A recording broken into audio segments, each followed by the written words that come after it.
जोहार दोस्तों, आप सबों का स्वागत है जेके स्टडी चैनल में। तो आप सभी को कैसे हैं? आशा करते हैं आप लोग अपने अपने घर में सुरक्षित होंगे और अपना ध्यान दे रहे होंगे।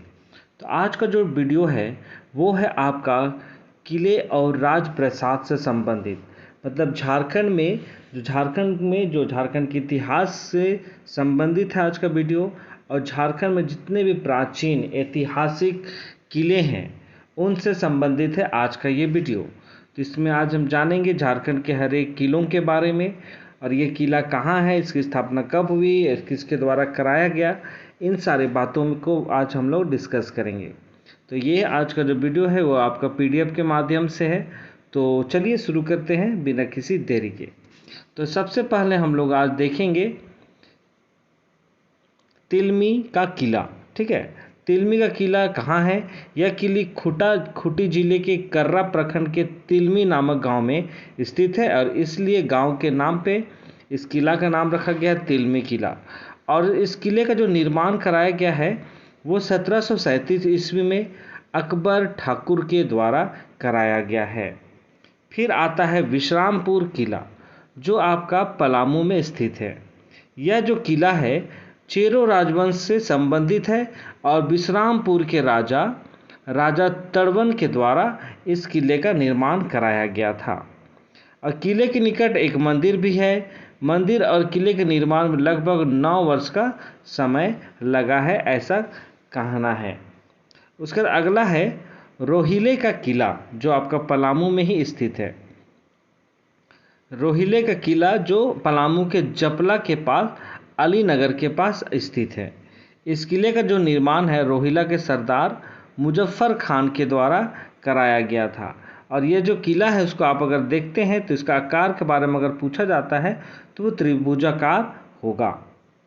ठीक है, उसके बाद आपका आता है चैनपुर का किला।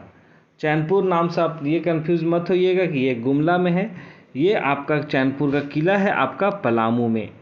और यह जो किला है दीवान पूरनमल के वंशधरों के द्वारा बनाया गया। किसके द्वारा? दीवान पूरनमल के जो वंशधर थे, वंश के लोग थे, उनके द्वारा बनाया गया।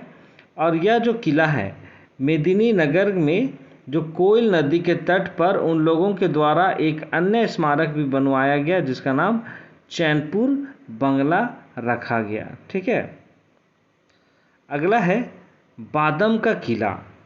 बादम का किला नाम से आपको ये जानना होगा कि ये जो बादम का किला है वो हजारीबाग में स्थित है। और इस किला का जो निर्माण है वो रामगढ़ के राजा हेमंत सिंह के द्वारा कराया गया था। और यह जो है किला आपका 1642 ईस्वी में राजा के द्वारा यहाँ एक शिव मंदिर का भी निर्माण कराया गया था। और इसके अवशेष जो हैं आज भी यहाँ पे देखे जा सकते हैं। ठीक है, जो मंदिर है वो वर्तमान समय में भी आपका है। ठीक है, चलिए अगला है पद्मा का किला। जो पद्मा का किला है वो भी आपका हजारीबाग में है। पद्मा महाराजा का किला हजारीबाग के पद्मा नामक स्थान पर नेशनल हाईवे 33 के किनारे स्थित है।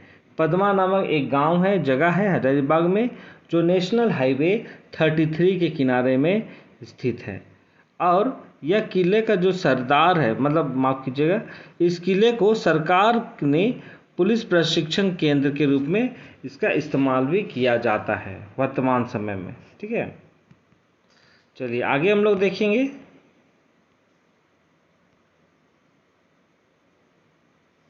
आगे है झारखंड के इतिहास में सबसे महत्वपूर्ण किला जो है पलामू किला।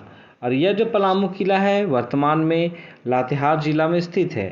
और यह किला जो है बेतला नेशनल पार्क से 5 किलोमीटर की दूर औरंगा नदी के तट पर स्थित है। याद रखिएगा, औरंगा नदी के तट पर स्थित है। और यह जो पलामू किला है यहाँ पे 2 किले का निर्माण कराया गया है। एक नया किला का निर्माण किया गया है और एक पुराना किला का नाम से इसको जाना जाता है। और नए किले का जो निर्माण है चेरो राजा मेदिनी राय के द्वारा कराया गया था। और मेदिनी राय मुगल शासक औरंगजेब का समकालीन भी था। ये चीज़ को आपको याद रखना है। और नए किले का नागपुरी दरवाज़ा अपनी आकर्षण शैली के कारण प्रसिद्ध है और दरवाजे की ऊंचाई 40 फीट और चौड़ाई 15 फीट बताया जाता है। ये जो दरवाज़ा है वो काफ़ी विशाल है। आप इसी से अंदाज़ा लगा सकते हैं कि 40 फीट आपका कितना बड़ा होगा, ठीक है। और किले के जो भीतरी भाग है वो 4 दुमा मंजिले का भग्नावशेष और 3 गुंबदों से युक्त एक मस्जिद भी यहाँ पे देखने मिलेगा। और इस मस्जिद का निर्माण आपका 1661 ईस्वी में कराया गया था और दाऊद खान के द्वारा कराया गया था। फिर पुराने किले का जो निर्माण है वो चेर वंशी शासक प्रताप राय के द्वारा कराया गया था। और जो प्रताप राय जो है वो मुगल शासक शाहजहां का समकालीन था, ठीक है। आपका नया किला का निर्माण मेदिनी राय ने कराया था, चेरो राजा थे। और नए पुराने किले का भी निर्माण चेर वंश के जो शासक थे प्रताप राय, उसकी अगुवाई के द्वारा कराया गया था। चलिए आगे देखते हैं पालकोट का राजभवन या किला, इसको आप लोग कह सकते हैं।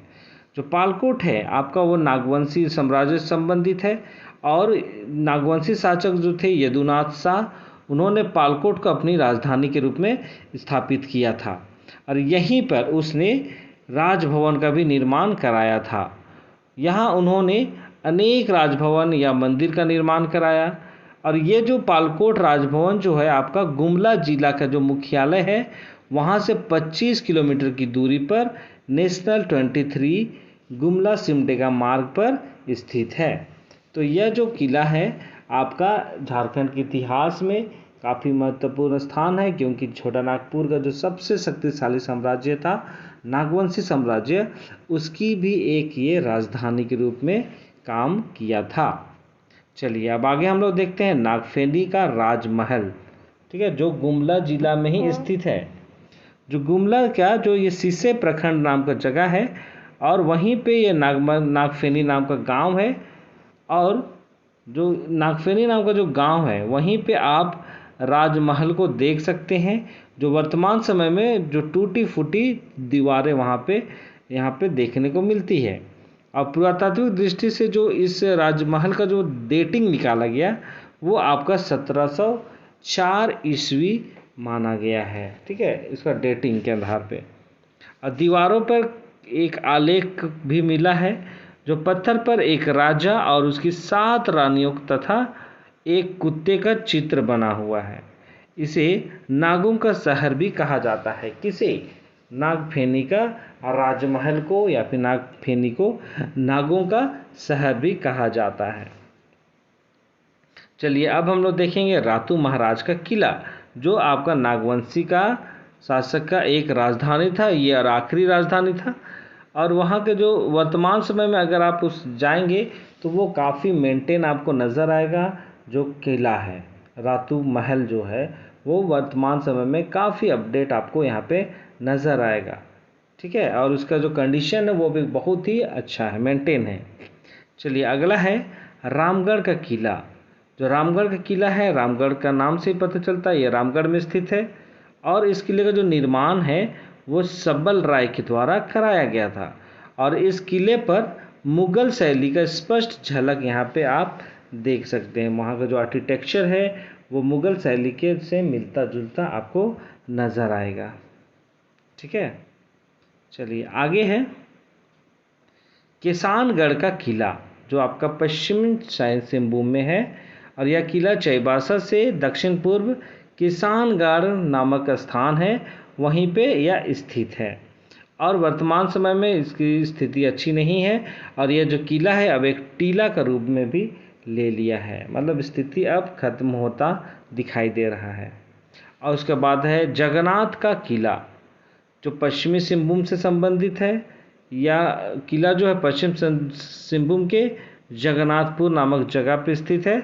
और इस किले का निर्माण जो है पोराहाट वंश के राजा जगन्नाथ सिंह के द्वारा कराया गया था और अपने ही नाम पे इस किले का नाम रखा गया जगन्नाथ किला। चलिए आगे है जैतगढ़ का किला, जो आपका पश्चिम सिंहभूम में ही है। और इस किले का जो निर्माण है वो वैतरणी नदी, ठीक है, वैतरणी नदी के तट पर जैतगढ़ के पोराहाट राजा अर्जुन सिंह के द्वारा कराया गया था। जगन्नाथ किला जगन्नाथ सिंह के द्वारा कराया गया, जो पुरहाट के वंश के थे। और जैतगढ़ का किला का भी निर्माण आपका पुरहाट के राजा अर्जुन सिंह के द्वारा कराया गया था। ठीक है, चलिए आगे है। ये आपका ये आखिरी स्लाइड है, लेकिन यहाँ पे थोड़ा सही रूप से दिखाई नहीं दे रहा है, थोड़ा आप लोग एडजस्ट कर लीजिएगा। तो यहाँ पे हम लोग आखिरी देखेंगे ये दोयसागढ़ का किला, जो आपका छोटानागपुर की राजधानी थी नागवंशी साम्राज्य की, दोयसागढ़, जिसको नवरत्न के रूप में गढ़ के रूप में भी जानते हैं।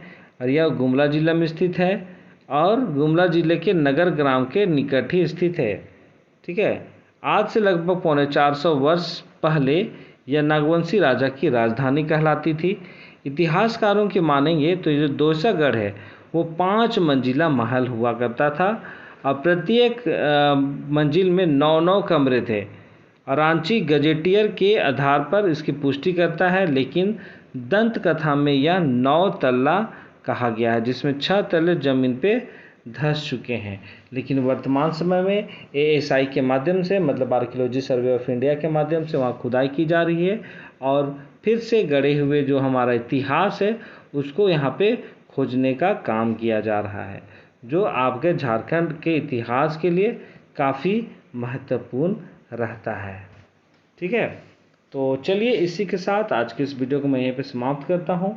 वीडियो आप सबों को कैसा लगा, वीडियो आप सबों को नॉलेज देने लायक बना या नहीं बना, तो उस पर आप कमेंट बॉक्स में बता सकते हैं। तो चलिए इसी के साथ मिलते हैं एक नए वीडियो के साथ। तब तक आप लोग अपना ध्यान दीजिए, सुरक्षित रहिए और सदा खुश रहिए। मिलते हैं एक नए वीडियो के साथ, तब तक बहुत बहुत धन्यवाद।